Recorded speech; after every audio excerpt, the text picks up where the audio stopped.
এই ধরনের যে বটিগুলো দিয়ে আমরা প্রত্যেকদিন মাছ সবজি কেটে থাকি, বটিতে অনেক সময় দেখা যায় জং ধরে যায়, বটির ধারটা চলে যায়, সবজি কাটতে মাছ কাটতে অসুবিধা হয়।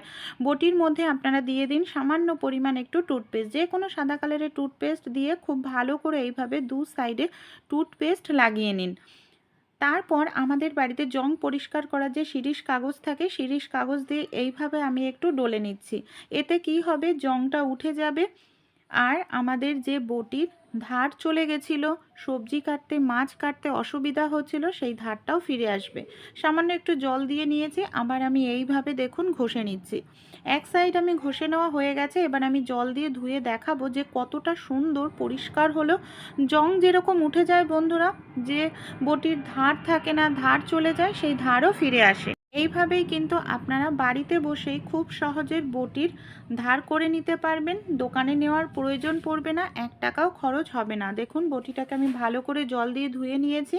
প্রথমে কেমন ছিল আর এখন দেখুন কতটা সুন্দর পরিষ্কার হয়েছে। ভালো লাগলে আইডিয়াটি অবশ্যই ট্রাই করে কিন্তু আপনারাও দেখবেন।